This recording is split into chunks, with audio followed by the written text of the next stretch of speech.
ang Sinovac daw hindi ligtas, ang Sinovac may baboy. Ibig sabihin talagang kinutya nila yung Sinovac nang sa ganun, hindi tayo tumanaw na utang na loob sa China na siyang tanging bansa na nagbigay ng bakuna sa panahon na pangangailangan natin.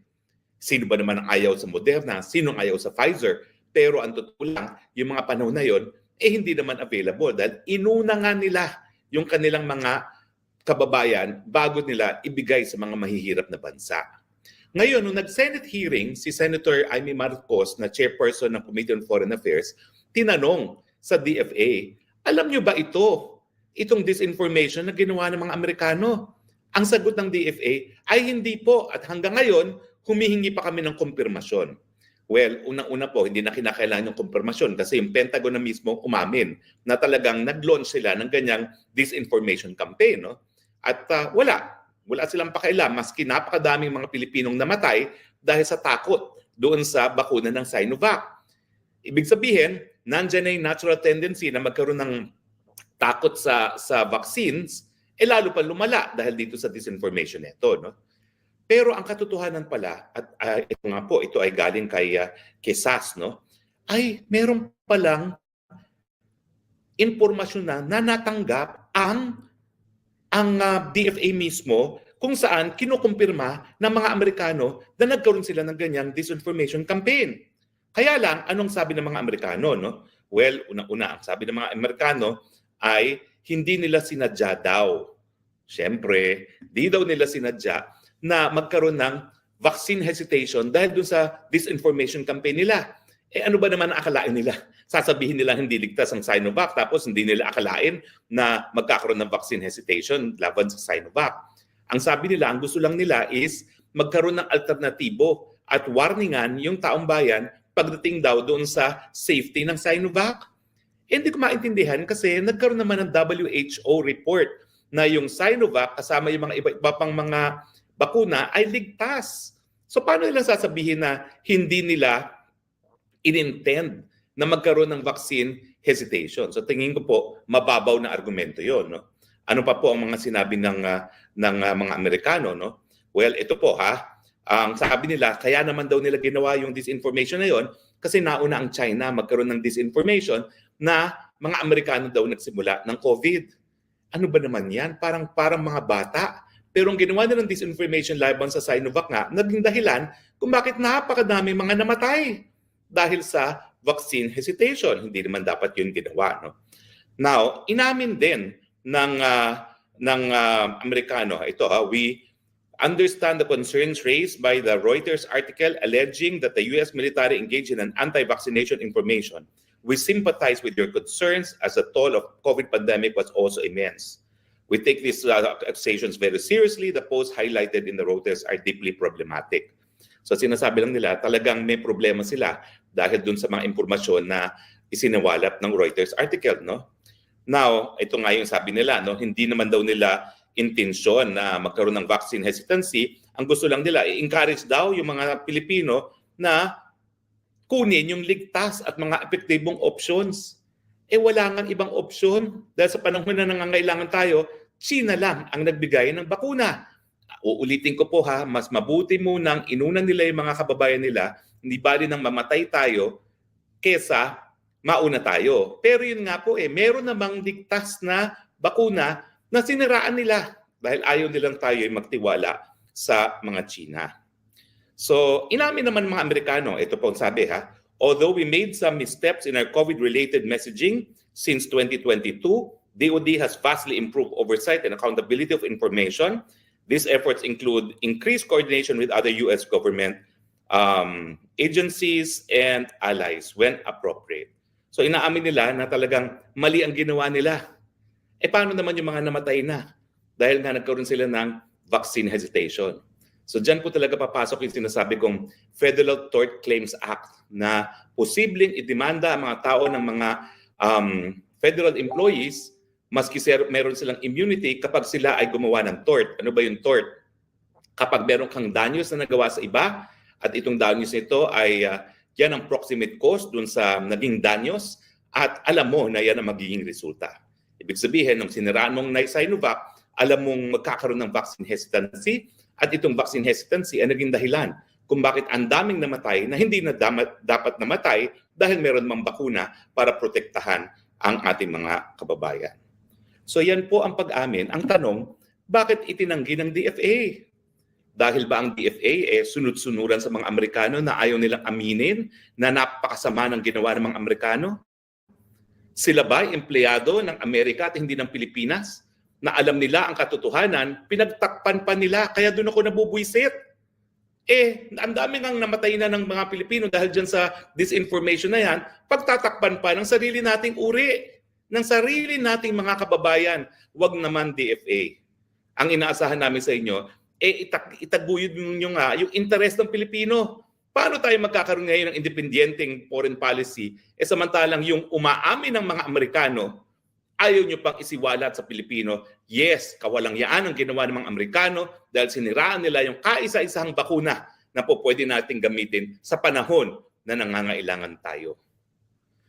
O isa pang pag-uusapan natin ha, naku po, nakakatakot. O ano ang sabi ni Putin?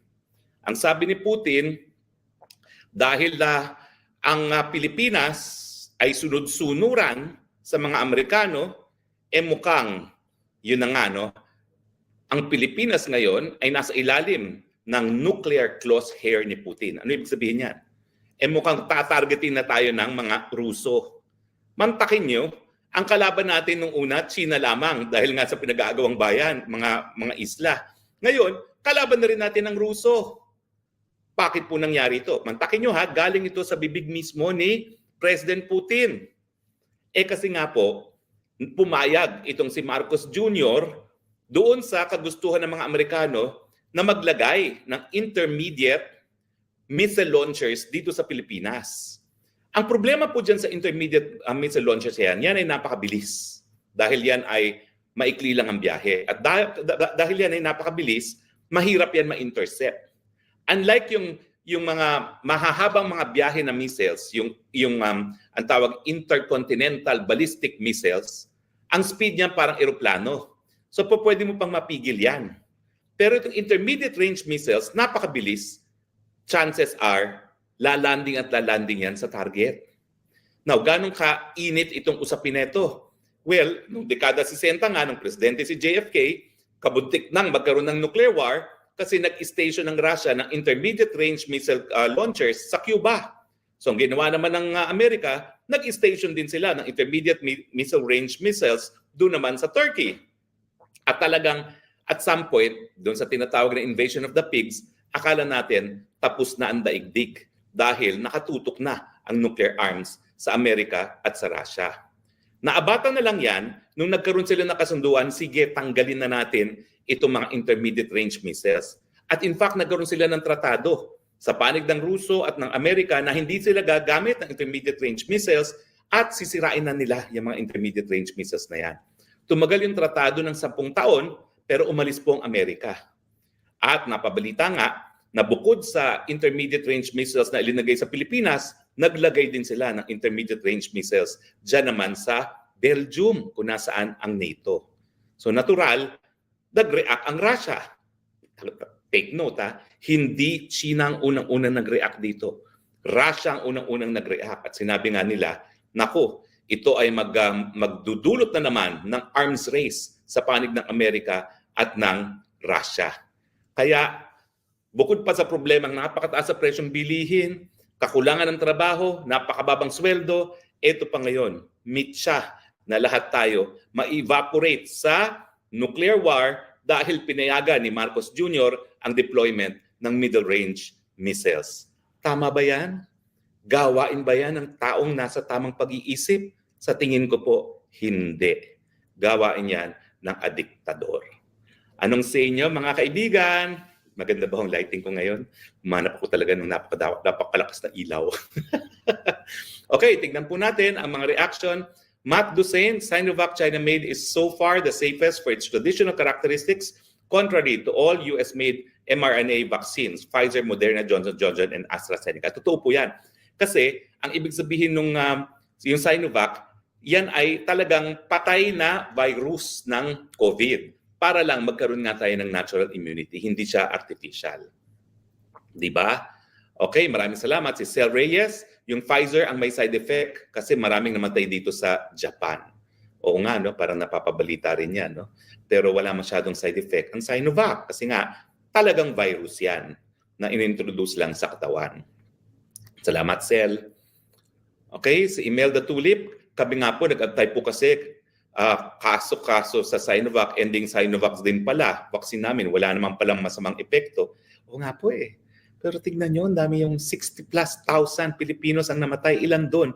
Natakot sa mga pinagsasabi ng mga Amerikano tungkol sa Sinovac. Sana naligtas din po sila. Nestor Rivera, at that time po, pandemic po ang situation, nalilito lahat worldwide. Ang demonyong Amerika, galit kay Tatay Digong dahil sa foreign policy niya. Yun nga po. At ayaw nila talaga tayong mapalapit sa China. Talagang dinidemonize nila ang China. Hanggang ngayon, dyan sa West Philippine Sea, dinidemonize nila. Kailan ba tayo nagkaroon ng gera sa China? Never po. Aldron Zagagon, marami sa ating colonial mentality. Isa na dyan, ang bangag na leader natin, marami sa Pinoy, walang alam sa history, kaya mangmang sa geopolitics. Opo, kinakailangan magbalik tanaw tayo. Ang mga naging kaaway natin, Espanyol, Amerikano, Hapon. Hindi po natin naging kalaban ang China. Ever. Jesus Villa Jr., bakit sa isang iglap, nagkagulo na ang Pinas? Sana matapos na mga ito, Sir Harry. Ang crystal ball ko nagsasabi, lahat may katapusan. Lahat may katapusan. Tandaan niyo yan. Malapit na. Okay. Jonah Fezarate, hello Attorney Harry Roque, watching from Dublin, Ireland. I love watching your program. I don't want to miss it. I learned a lot from you, Attorney. Maraming salamat, Jonah Fe. Naku, sana pass on the information doon sa mga kababayan natin kung ganong kadelikado na kinakaladkad tayo na isang tao hindi natin alam kung siya ay nasa tamang pag-iisip sa gera na wala tayong interes. Marites sa Mindoro, Attorney Harry, ang DFA wala ng dignidad at integridad. Tignan mo po yung ginawa ni Teddy Boy Locsin at asawa, nakipagsabuatan sa 30 extraction. Wala nang maasahan sa mga yan. Alam niyo, nagtataka ako, bakit walang nag-iimbestiga dyan? Mantakin niyo, pati asawa ng Secretary of Foreign Affairs, naging kasabwat sa pag-e-extract, pagkikidnap. Tama ba yan? Hindi ko maintindihan. At saka alam mong, pati sa Turkey, kapag pinagana mo yung mga kasundaluhan mo doon sa isang foreign land, yan ay labag sa soberenya. Nagtataka nga ako bakit hindi nagpo-protesta ang Turkey dyan sa pangyayaring extraction na yan.